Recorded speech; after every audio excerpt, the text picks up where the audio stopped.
PRU13 ni kita kena juga membetulkan rumah kita sendiri. Ya? Macam Yang Amat Berhormat Perdana Menteri menceritakan tentang winnable candidate. Jadi kalau kita bercakap tentang winnable candidate, bermakna kita kena fikirkan orang yang sepatutnya boleh memenangkan kursi itu. Bermaknanya kalau orang Melayu boleh memenangkan sesuatu kursi itu, walaupun selama ini kita duduk beri kepada pihak lain, maknanya kita kena tahu orang Melayu. Jadi soal kuota-kuota ni perlu saya rasa dipikir semula. Kalau boleh dihapuskan.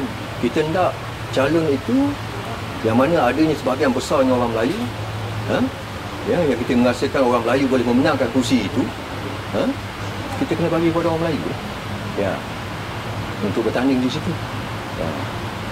Selama ini pun ada di antara calon-calon parti komponen kita yang bertanding di kawasan majoriti Melayu, kita orang Melayu sokong dia. Tapi adakah kita orang Melayu bertanding di kawasan dia boleh menang? Belum tentu. Bahkan orang Melayu sudah membuktikan bahawasanya mengikut formula Barisan Nasional, orang Melayu sanggup mengundi orang bukan Melayu untuk memenang kursi itu. Kalau kita tengok pada hari ini, kalau tengok sebahagian besar pada pihak yang lain itu, katalah pihak Cina, menampaknya MCA pada saya ni sokongannya begitu kekurangan kalau dibandingkan DAP.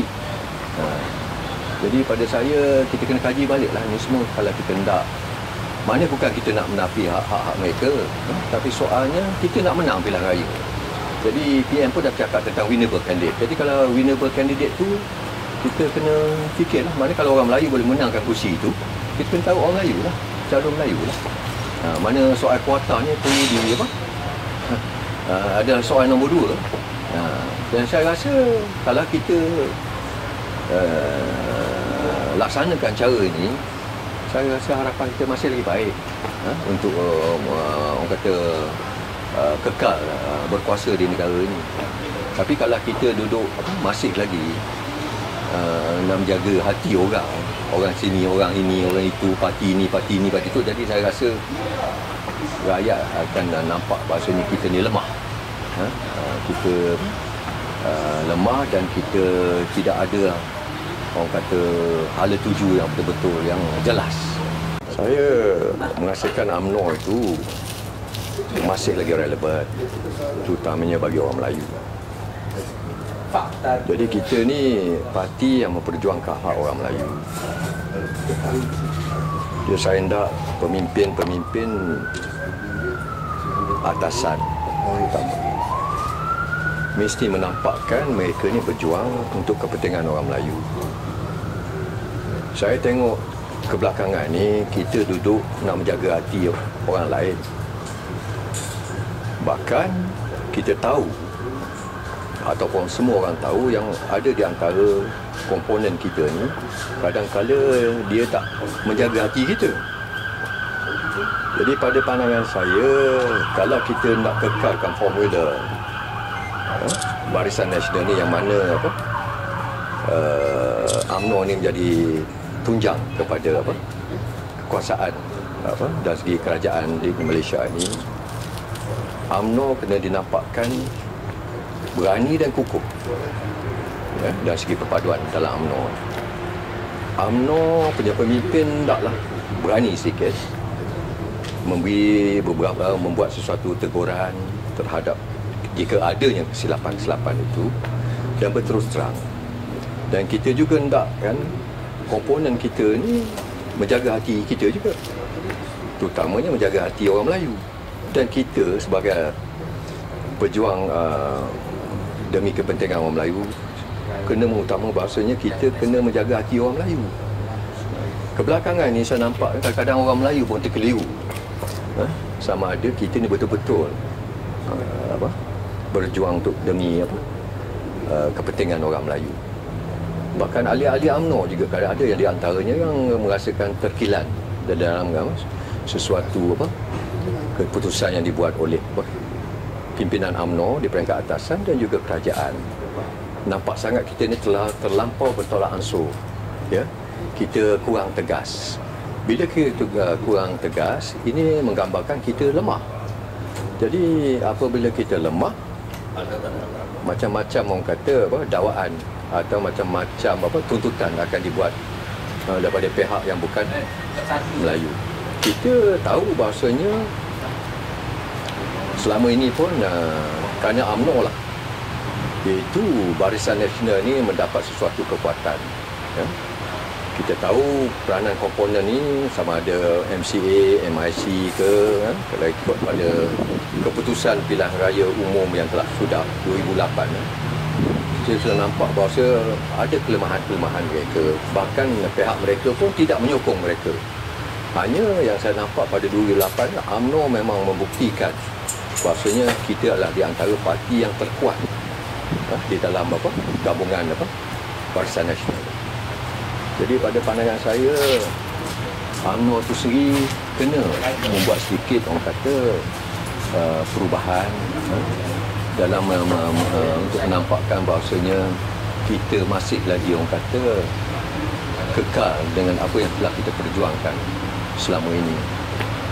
Jadi harapan saya minta pihak atasan, pihak Majlis Kerja Tertinggi kena mengesyorkan, kena menggambarkan bahawasanya kita masih lagi sebagai parti bagi orang Melayu. Jadi itulah sedikit sebanyak yang saya merasakan UMNO kena buat sedikit perubahan. Dan kita juga nak pemimpin UMNO bercakap benda-benda yang benar. Ya? Kita tak nak di dalam UMNO ni penuh kaki bodek, betul kan? Itu saya rasa kadang-kala saya merasakan adalah sedikit kekecewaan lah. Iaitu kita di antara pemimpin ni ramai juga yang kadang-kala tak bercakap benda yang benar. Ya? Kalau kita nak UMNO balik super macam dahulu, makna pemimpin yang duduk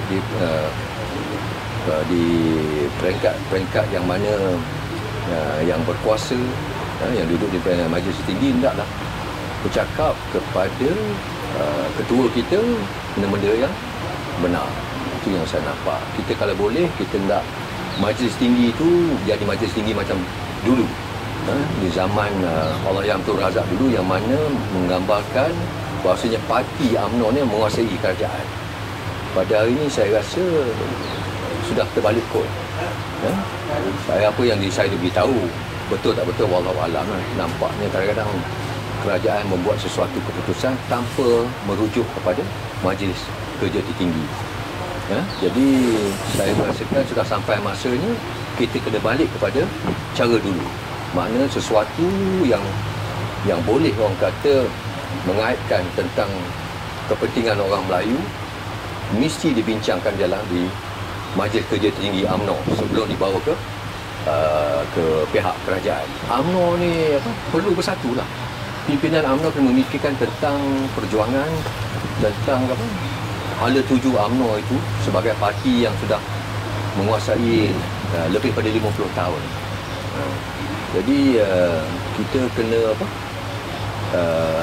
bersatu dan kita kena menunjukkan bahawasanya kita adalah satu parti yang bertaring lah. Yang masih lagi bertaring, dan kita kena dari segi perbuatan kita pun kena kita tunjukkan kepada rakyat, terutamanya orang Melayu, bahawasanya kita masih lagi relevan. Kalau tidak, ini akan saya rasa mengelirukan orang rakyat Melayu sendiri. Kita kata kita perjuang untuk Melayu, bahkan kadang-kadang kita terlampau bertolak ansur kerana nak menjaga hati orang lain. Bahkan orang lain tak menjaga hati kita. Jadi kalau nakkan satu formula yang workable, dia kena two-way traffic. It cannot be one-way traffic. Pada saya, masing-masing kena jaga hati masing-masing. Itu saya punya pandangan.